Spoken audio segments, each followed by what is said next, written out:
ನೀವೇನು ನಮ್ಮ ಚಾನಲ್ಸ್ಗೆ ಸಬ್ಸ್ಕ್ರೈಬ್ ಆಗಿಲ್ಲ ಅಂದರೆ ಈ ಕೂಡಲೇ ಸಬ್ಸ್ಕ್ರೈಬ್ ಬಟನನ್ನು ಒತ್ತಿ, ಹಾಗೆ ಪಕ್ಕದಲ್ಲಿರೋ ಬೆಲ್ ಐಕಾನ್ನ ಕ್ಲಿಕ್ ಮಾಡಿ.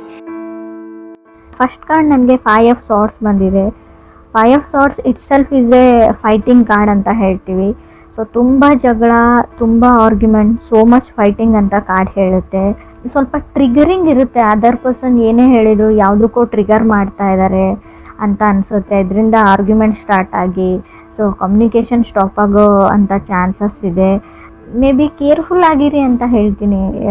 ಯಾವಾಗಲೂ ನಿಮ್ಮ ಕಲೀಗ್ಸ್ ಇರಲಿ, ನಿಮ್ಮ ಫ್ಯಾಮಿಲಿ ಮೆಂಬರ್ಸ್ ಇರಲಿ, ಸೊ ನಿಮ್ಮ ಪಾರ್ಟ್ನರ್ ಜೊತೆನೇ ಜಗಳ ಆಗುತ್ತೆ ಅಂತ ಹೇಳಲ್ಲ. ತುಂಬ ವಿಷಯಗಳು ಟ್ರಿಗರ್ ಆಗುತ್ತೆ 5 ಆಫ್ ಸಾರ್ಟ್ಸ್ ಇರೋದ್ರಿಂದ. ನೀವು ಕನೆಕ್ಟ್ ಆಗಿರೋ ಪರ್ಸನ್ ಕೂಡ ಟ್ರಿಗರ್ ಆಗಿರ್ಬೋದು. ವೈಸ್ ವರ್ಸಾ ರೀಡಿಂಗ್ ಇದೆ. ಕ್ರಾಸ್ ವಾಚರ್ಸ್ ಯಾರಾದರೂ ನೋಡ್ತಾ ಇದ್ದರೆ ಪೇಷನ್ಸಿಂದ ಇರಿ ಅಂತ ನಾನು ಹೇಳ್ತೀನಿ. ಸ್ವಲ್ಪ ಕೇರ್ಫುಲ್ಲಾಗಿ ಕೂಡ ಇರಿ. ನಿಮ್ಮ ಸ್ಪೀಚ್ ಬಗ್ಗೆ ನೀವೇನು ಮಾತಾಡ್ತೀರಾ ಅದ್ರ ಬಗ್ಗೆ ನಿಮಗೆ ಗಮನ ಇರಲಿ ಅಂತ ಹೇಳ್ತೀನಿ ನಾನು. ಸೆಕೆಂಡ್ ಕಾರ್ಡ್ ನನಗೆ ಕಿಂಗ್ ಆಫ್ ಕಪ್ಸ್ ಬಂದಿದೆ. ಒಬ್ಸೆಸಿವ್ ಅಂತ ಹೇಳ್ತೀವಿ, ಒಬ್ಸೆಸಿವ್ ಇನ್ ಲವ್ ಅಂತ ಹೇಳ್ತೀವಿ. ನೀವು ತುಂಬ ಟೈಮಿಂದ ಅಥವಾ ತುಂಬ ವರ್ಷಗಳಿಂದ ಸೊ ಆ ಪರ್ಸನ್ ಜೊತೆ ಇರ್ಬೋದು, ಲಾಂಗೆಸ್ಟ್ ಟೈಮಿಂದ ಅಂತ ಹೇಳ್ಬೋದು. ಮೇ ಬಿ ನಿಮ್ಗೆ ಅನಿಸಿರ್ಬೋದು, ನಾನು ಇಷ್ಟಪಟ್ಟಿರೋ ವ್ಯಕ್ತಿ ಇವರಲ್ಲ, ನಾನು ಅಂದ್ಕೊಂಡಿರೋ ವ್ಯಕ್ತಿ ಇವರೇನಾ ಅಂತ ನಿಮಗೆ ಡೌಟ್ಸ್ ಬರ್ಬೋದು. ಏನು ಅಂದರೆ ಈ ಮಂತಲ್ಲಿ ಎಸ್ಪೆಷಲಿ ನಿಮಗೆ ಸ್ವಲ್ಪ ಪೇಷನ್ಸ್, ತಾಳ್ಮೆ ಅಗತ್ಯ ತುಂಬಾ ಇದೆ ಅಂತ ಹೇಳ್ಬೋದು. ಮೇ ಬಿ ತುಂಬ ಅವರು ಟ್ರಿಗರ್ ಮಾಡ್ಬೋದು ನಿಮಗೆ ಜಗಳಕ್ಕೆ, ಅಥವಾ ಅವ್ರಿಗೆ ಗೊತ್ತಿಲ್ಲದೇ ನಿಮ್ಗೆ ಹರ್ಟ್ ಮಾಡ್ಬೋದು. ಹರ್ಟ್ಫುಲ್ ವರ್ಡ್ಸ್ ಅಂತ ಹೇಳ್ತಾ ಇದೆ ಕಾರ್ಡು. ಥರ್ಡ್ ಕಾರ್ಡ್ ನನಗೆ ಏಸ್ ಆಫ್ ಪೆಂಟಿಕಲ್ಸ್ ಬಂದಿದೆ. ಮೇ ಬಿ ಹಣನೂ ಇಶ್ಯೂ ಆಗಿರ್ಬೋದು, ನಿಮಗೆ ಹಣಕಾಸಿನ ವಿಚಾರದಲ್ಲೂ ಜಗಳ ಆಗಿರ್ಬೋದು. ಮೇ ಬಿ ಕೆಲವ್ರಿಗೆ ಏಸ್ ಆಫ್ ಪೆಂಟಿಕಲ್ಸ್ ಅಂದರೆ ಒನ್ ಮೋರ್ ಚಾನ್ಸ್ ಅಂತ ಹೇಳ್ತೀವಿ. ನೀವು ಯಾರಿಗಾದ್ರೂ ಇನ್ನೊಂದು ಚಾನ್ಸ್ ಕೊಡ್ತೀನಿ ಅಂತ ಡಿಸೈಡ್ ಮಾಡಿರ್ಬೋದು, ಅಥವಾ ಅದರ್ ಪರ್ಸನ್ ನಿಮಗೆ. ಸೊ ಕೊಡಲ್ಲ ಅಂದರೂ ಕೂಡ ace of pentacles one more chance ಕೊಡ್ಬೋದು, ನೀವು ಇನ್ನೊಂದು ಚಾನ್ಸ್ ಕೊಟ್ಟು ನೋಡ್ಬೋದು ಅಂತ ಹೇಳುತ್ತೆ card. Because you love the person ಅಂತ ಕೂಡ ಕಾರ್ಡೇ ಹೇಳ್ತಾ ಇದೆ. ಕ್ರಾಸ್ ವಾಚರ್ಸ್ ನೋಡ್ತಾ ಇದ್ರು ಕೂಡ ಋಷಿಯವ್ರಿಗೆ ನೀವು ಒನ್ ಮೋರ್ ಇನ್ನೊಂದು ಅವಕಾಶನ ಕೊಡಬಹುದು ಅಂತ ಕಾರ್ಡ್ ಹೇಳುತ್ತೆ. ಫೋರ್ತ್ ಕಾರ್ಡ್ ನನಗೆ 9 ಆಫ್ ವಾಂಡ್ಸ್ ಬಂದಿದೆ. 9 ಆಫ್ ವಾಂಡ್ಸ್ ಅಂದರೆ fighting in the war zone ಅಂತ ಹೇಳ್ತೀವಿ. ಬರೀ ಜಗಳ, ನಿಮ್ಮ ಫ್ಯಾಮಿಲಿ ಮೆಂಬರ್ಸ್ ಅವ್ರ ಫ್ಯಾಮಿಲಿ ಮೆಂಬರ್ಸ್ ನಡುವೆನೂ ಜಗಳ ಆಗ್ಬೋದು. ಸೊ ರಿಯಲ್ ಎಸ್ಟೇಟ್ ವ್ಯವಹಾರನ ಮಾಡಬೇಡಿ ಅಂತ ಹೇಳ್ತೀವಿ. ಅದರಿಂದ ಕೂಡ ಜಗಳ ಸ್ಟಾರ್ಟ್ ಆಗ್ಬೋದು. ಈ ಹಣಕಾಸಿನ ವಿಚಾರದಲ್ಲಿ ಸ್ವಲ್ಪ ದೊಡ್ಡ ಮಟ್ಟದ ಟೆನ್ಷನ್ ಕೂಡ ನಿಮಗೆ ಬರ್ಬೋದು. ಹಾಗೆ ಕೂಡ ನಿಮ್ಮ ಮದುವೆ ಫಿಕ್ಸ್ ಆಗಿದ್ದರೆ, ಎಂಗೇಜ್ಮೆಂಟ್ ನಡೀತಾ ಇದ್ರು ಕೂಡ ಅಲ್ಲಿ ಗಲಾಟೆಗಳಾಗ್ಬೋದು ಸಂಬಂಧಿಕರ ಮಧ್ಯೆ, ರಿಲೇಟಿವ್ಸ್ ಮಧ್ಯೆ ಅಂತ ಕೂಡ ಆ ಕಾರ್ಡ್ ಹೇಳ್ತಾ ಇದೆ. ಫಿಫ್ತ್ ಕಾರ್ಡ್ ನನಗೆ 9 ಆಫ್ ವಾಂಡ್ಸ್ ಬಂದಿದೆ. ಎಕ್ಸಾಸ್ಟೆಡ್, ಟಯರ್ಡ್ ಅಂತ ಹೇಳುತ್ತೆ. 9 ಆಫ್ ವಾಂಡ್ಸ್ ಅಂದರೆ ಫೈಟಿಂಗ್ ಅಂತ ಹೇಳ್ತೀವಿ. ನಂಗೆ ಗೊತ್ತಿಲ್ಲ ಯಾಕಿಷ್ಟು ಜಗಳಗಳು ನಡೀತಾ ಇದೆ, ಆರ್ಗ್ಯುಮೆಂಟ್ಸ್, ಫೈಟಿಂಗ್ ನಡೀತಾ ಇದೆ ಅಂತ ಕೂಡ ಅರ್ಥ ಆಗ್ತಾ ಇಲ್ಲ. ಕೆಲವ್ರಿಗೆ ನಿಮಗೆ ಗೊತ್ತಿದೆ ಫ್ಯಾಮಿಲಿ ಮ್ಯಾಟರ್ಸ್ ಅಂತ ಹೇಳಿ, ಸೊ ಅದನ್ನು ರಿಸಾಲ್ವ್ ಮಾಡ್ಕೊಳ್ಬೋದು. ಬಟ್ ಜಾನಲ್ಲಿ ಆಗೋದು ತುಂಬ ಕಷ್ಟ. ಅದಕ್ಕೆ ಸ್ವಲ್ಪ ಟೈಮನ್ನು ಕೊಡಿ ನೀವು ಅಂತ ಹೇಳ್ತಾ ಇದ್ದೀನಿ ನಾನು. ಸ್ವಲ್ಪ ಡಿಸ್ಟರ್ಬೆನ್ಸ್ ಇದ್ದರೂ ಕೂಡ ಅಡ್ಜಸ್ಟ್ ಮಾಡ್ಕೊಳ್ಳಿ.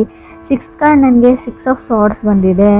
Another opportunity. ನಿಮಗೆ 6 ಆಫ್ ಸಾರ್ಟ್ಸ್ ಇರೋದ್ರಿಂದ ಖಂಡಿತವಾಗಿ ಅವ್ರಿಗೆ ಸೊ ಪೇಷನ್ಸಿಂದ ಇದ್ದರೆ ನಿಮ್ಗೆ ಇನ್ನೊಂದು ಚಾನ್ಸ್ ಅಥವಾ ಆಪರ್ಚುನಿಟಿ ಸಿಗುತ್ತೆ. ಆ ಆಪರ್ಚುನಿಟೀಸಿಂದ ಎಲ್ಲನೂ ಸರಿ ಹೋಗುತ್ತೆ ಕೆಲವ್ರಿಗೆ ಅಂತ ಹೇಳ್ಬೋದು. ಎಷ್ಟೇ ಜಗಳ ಇರಲಿ, ಏನೇ ಆಗಿರಲಿ, ಪ್ಯಾಚಪ್ ಆಗಿ ಒಂದು ಏನು ಹೇಳ್ತಾರೆ ಸುಂದರವಾದ ಬದುಕು, ಲೈಫ್ ಅಂತ ಹೇಳ್ಬೋದು.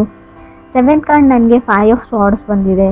ಇನ್ನೂ ಕೆಲವ್ರಿಗೆ 3 ಆರ್ಗ್ಯುಮೆಂಟ್ಸ್ ಹೇಳ್ತೀನಿ. ನಂಗೆ ಗೊತ್ತಿಲ್ಲ, ರೀಡಿಂಗೇ ಇದೇ ಥರ ಇದೆ, ಬರೀ ಜಗಳ ಆರ್ಗ್ಯುಮೆಂಟ್ಸ್ ಅಂತ ಹೇಳ್ತೀನಿ ಅಂತ ಅಂದ್ಕೊಳ್ಬೇಡಿ.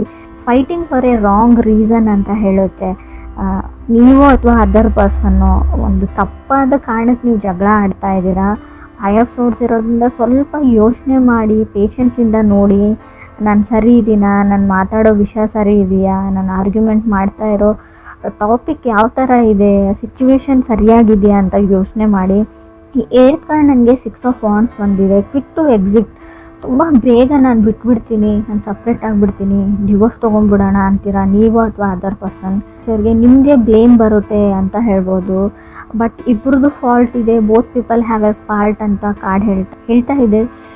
ಮೇ ಬಿ ಅದರ್ ಪರ್ಸನ್ ನಿಮ್ಮನ್ನು ಇಗ್ನೋರ್ ಮಾಡ್ಬೋದು, ಬ್ಲೇಮ್ ಎಲ್ಲ ನಿಮ್ಮ ಮೇಲೆ ಹಾಕ್ಬೋದು, ತಪ್ಪೆಲ್ಲ ನಿಮ್ಮದೇ ಅಂತ ಕೂಡ ಅನ್ಬೋದು. ಸ್ವಲ್ಪ ದಿನ ಸುಮ್ಮನಾಗಿ ಅಂತ ಹೇಳ್ತೀನಿ ನಾನು. 9th card ace of wands ಬಂದಿದೆ.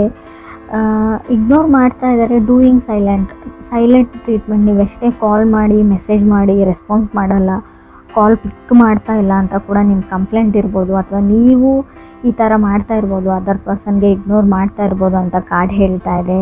10th ಕಾರ್ಡ್ ನನಗೆ 4 ಆಫ್ ಪೆಂಟಿಕಲ್ಸ್ ಬಂದಿದೆ, 11th ಹರ್ಮೆಟ್ ಕಾರ್ಡ್ ಬಂದಿದೆ.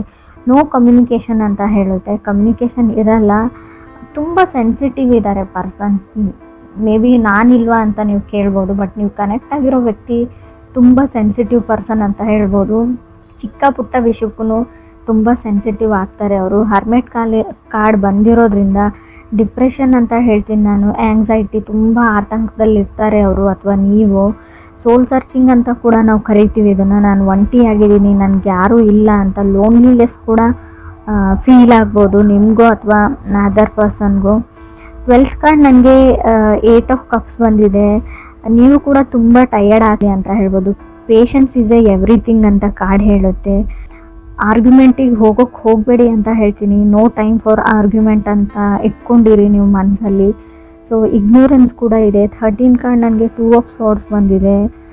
ಆದಷ್ಟು ನೀವು ಇಗ್ನೋರ್ ಮಾಡೋದಾದರೆ ಪರ್ಸನ್ ಅಲ್ಲ, ಸಿಚುವೇಶನ್ನ ಇಗ್ನೋರ್ ಮಾಡಿ ಅಂತ ಹೇಳ್ತೀನಿ. ಸೊ 2 ಪೀಪಲ್ ಇನ್ವಾಲ್ವ್ಡ್, 2 ಆಫ್ ಸಾರ್ಡ್ಸ್ ಇರೋದ್ರಿಂದ ಖಂಡಿತವಾಗ್ಲೂ ಏನೇ ಮಾಡಿ ಫೆಬ್ವರೆಗೂ ಆರ್ಗ್ಯುಮೆಂಟ್ಸ್ ಬಿಲ್ಡಪ್ ಆಗ್ತಾನೇ ಹೋಗುತ್ತೆ. ಹರ್ಮೆಂಟ್ ಕಾರ್ಡ್ ಇರೋದ್ರಿಂದ ಅವ್ರದ್ದು ನಿಮ್ಮ ಮನೆ ನಡುವೆ ಮಾತುಕತೆ ಅಥವಾ ನಿಮ್ಮ ಮಧ್ಯೆ ಕಮ್ಯುನಿಕೇಷನ್ ಸ್ಟಾಪ್ ಆಗ್ಬೋದು ಅಂತ ಕೂಡ ಕಾರ್ಡ್ ಹೇಳುತ್ತೆ. ಸೈಲೆಂಟ್ ಟ್ರೀಟ್ಮೆಂಟ್ ಅಂತ ಕೂಡ ನಾವು ಕರಿತೀವಿ.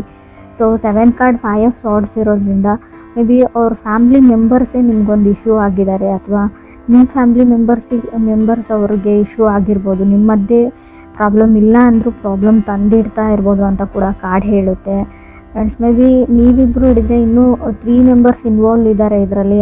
ಆ ಮನೆಯವ್ರು ಇರ್ಬೋದು ಅಥವಾ ನಿಮ್ಮ ಮನೆಯವ್ರು ಇರ್ಬೋದು, ಅದರ್ ಪರ್ಸನ್ ಮನೆಯವ್ರು ಇರ್ಬೋದು. ಸೊ ನಿಮ್ಮ ಪೇರೆಂಟ್ಸ್ ಇರ್ಬೋದು, ಅವ್ರ ಪೇರೆಂಟ್ಸ್ ಆಗಿರ್ಬೋದು. ಸೊ ಟೋಟಲಿ 5 ಮೆಂಬರ್ಸ್ ಇನ್ವಾಲ್ವ್ಡ್ ಇದ್ದೀರಾ ಈ ಆರ್ಗ್ಯುಮೆಂಟ್, ಈ ಫೈಟಿಂಗಲ್ಲಿ ಅಂತ ಕಾರ್ಡ್ ಕ್ಲಿಯರಾಗಿ ಹೇಳ್ತಾ ಇದೆ. ಮೇ ಬಿ ಅವರೆಲ್ಲರೂ ಸೇರಿಬಿಟ್ಟು ನಿಮ್ಮನ್ನು ಒಂಟಿ ಮಾಡ್ಬೋದು, ಅಥವಾ ನೀವು ನಿಮ್ಮ ಫ್ಯಾಮ್ಲಿ ಜೊತೆ ಸೇರಿ ಅವ್ರನ್ನ ಒಂಟಿ ಮಾಡ್ಬೋದು ಅಂತ ಕೂಡ ಕಾರ್ಡ್ ಹೇಳ್ತಾ ಇದೆ. ತಾಳ್ಮೆ ತುಂಬ ಇಂಪಾರ್ಟೆಂಟ್ ಆಗುತ್ತೆ ಇಲ್ಲಿ. ನಿಮ್ಗೆ ಇಷ್ಟ ಇಲ್ಲ ಅವರಿಂದ ದೂರ ಆಗೋದು. The end of the day ಅವ್ರ ಮೇಲೆ ನಿಮಗೆ ಲವ್ ಇದೆ, ನಿಮ್ಮ ಮೇಲೆ ಅವ್ರಿಗೆ ಲವ್ ಇದೆ. ಸೊ ಹಾಗಿದ್ರೆ ನೀವು ಸ್ವಲ್ಪ ಸುಮ್ಮನಿರೋದು ಬೆಟರು. ಯಾರದೇ ಸಜೆಷನ್ನ ತೊಗೊಳಕ್ಕೆ ಹೋಗಬೇಡಿ ಅಂತ ಕೂಡ ನಾನು ಹೇಳ್ತೀನಿ. ರಾಂಗ್ ಸಜೆಷನ್ಸ್ ಕೊಡ್ತಾರೆ ಅವರು. ರಾಂಗ್ ರೀಸನ್ಸ್ಗೆ ನೀವು ಫೈಟ್ ಮಾಡ್ತೀರಾ. ಸೊ ಅದು ಜಗಳಾಡೋ ವಿಷಯನೂ ಆಗಿರಲ್ಲ ಅಂತ ಕೂಡ ಕಾರ್ಡ್ ಹೇಳ್ತಾ ಇದೆ. ಎವ್ರಿ ಡೇ ಆರ್ಗ್ಯುಮೆಂಟ್ ಅಂತ ಹೇಳುತ್ತೆ. 8 ಆಫ್ ಕಪ್ಸ್ ಇರೋದ್ರಿಂದ ಸ್ವಲ್ಪ ನೆಗೆಟಿವ್ ರೀಡಿಂಗ್ ಇದೆ, ನಾನು ಒಪ್ಕೊಳ್ತೀನಿ. ಬಟ್ ಇನ್ ಕೇಸ್ ನೀವೇನಾದರೂ ಮದುವೆಗೋ ಅಥವಾ ಹುಡುಗನೋ ಹುಡುಗಿನೋ ಹುಡುಕ್ತಾ ಇದ್ದರೆ ಅಂಥ ಆಪರ್ಚುನಿಟೀಸ್ ಕೂಡ ನಿಮಗೆ 6 ಆಫ್ ಸಾರ್ಡ್ಸ್ ಇರೋದ್ರಿಂದ ಖಂಡಿತವಾಗ್ಲೂ ಆಪರ್ಚುನಿಟೀಸ್ ನಿಮಗೆ ಹುಡ್ಕೊಂಡು ಬರುತ್ತೆ ಅಂತ ನಾನು ಹೇಳ್ತೀನಿ. ಬಟ್ ಇಲ್ಲೂ ಕೂಡ ನೀವು ರಿಲೇಟಿವ್ಸ್ ಮಾತನ್ನ ಕೇಳೋಂಗಿಲ್ಲ. ನಿಮ್ಗೆ ಯಾರು ಆಫರ್ಸ್ನ ತಂದು ಕೊಟ್ಟಿರ್ತಾರೆ. ಸೊ ಸ್ವಲ್ಪ ಮ್ಯಾನಿಪುಲೇಟರ್ ಇದ್ದಾರೆ ಅವರು. ಇಲ್ಲದೆ ಇರೋದನ್ನೆಲ್ಲ ಇದೆ ಅಂತ ಹೇಳೋವಂಥ ವ್ಯಕ್ತಿ. ನೀವು ಕರೆಕ್ಟಾಗಿ ವಿಚಾರಿಸಿಬಿಟ್ಟು ಮುಂದೆ ಸ್ಟೆಪ್ ತೊಗೊಳ್ಳೋದು ಒಳ್ಳೆಯದು ಅಂತ ಕಾರ್ಡ್ ಹೇಳ್ತಾ ಇದೆ. ಡಿಲೇ ಹೇಳ್ತೀನಿ. ಓವರ್ ದ ಟೈಮ್ ಸ್ವಲ್ಪ ನಿಮಗೆ ಎಲ್ಲದರಲ್ಲೂ ಡಿಲೇ ಅಂತ ಅನ್ನಿಸ್ಬೋದು. ಸೊ ಅದು ಒಳ್ಳೆಯದೇ ಅಂತ ಹೇಳ್ತೀನಿ. ಯಾವುದೇ ಸಡನ್ ಡಿಸಿಷನ್ನ ಅಥವಾ ಬಿಗ್ ಡಿಸಿಷನ್ನ ಈ ಮಂತಲ್ಲಿ ಮಾಡಬೇಡಿ ಖಂಡಿತವಾಗ್ಲೂ ಅಂತ ಕಾರ್ಡ್ ಹೇಳ್ತಾ ಇದೆ. 9 ಆಫ್ ವಾಂಡ್ಸ್ ಇರೋದ್ರಿಂದ ಸ್ವಲ್ಪ ಟಯರ್ಡ್ ಆಗಿರ್ತೀರ. ಆದಷ್ಟು ಗುಡ್ ಸ್ಲೀಪ್ನ ತೊಗೊಳಕ್ಕೆ ಟ್ರೈ ಮಾಡಿ, ಚೆನ್ನಾಗಿ ನಿದ್ದೆ ಮಾಡೋಕ್ಕೆ ಟ್ರೈ ಮಾಡಿ ಅಂತ ಹೇಳ್ತೀನಿ. ರಿಯಲ್ ಎಸ್ಟೇಟ್ ವ್ಯವಹಾರನ ಮಾಡೋಕ್ಕೆ ಹೋಗಬೇಡಿ. ಏನಾದರೂ ಬೈ ಮಾಡ್ತೀನಿ ಹೊಸ ವಸ್ತುಗಳಂದ್ರೆ ಅದನ್ನು ಕೂಡ ಸ್ವಲ್ಪ ಪಾಸಲ್ಲಿ ಇಡಿ. ಎಲ್ಲನೂ 1 ಸ್ಟೆಪ್ ಬ್ಯಾಕ್ ಅಂತ ಹೇಳ್ತೀವಿ, ಸ್ಟೆಪ್ ಬ್ಯಾಕ್ ಆಗಿ ಅಂತ ಹೇಳ್ತೀನಿ ನಾನು. ಸೊ ಸ್ವಲ್ಪ ನಿಮಗೆ ನೀವು ಟೈಮ್ ಕೊಟ್ಕೊಳ್ಳಿ ಅಂತ ಕೂಡ ಕಾರ್ಡ್ ಹೇಳ್ತಾ ಇದೆ.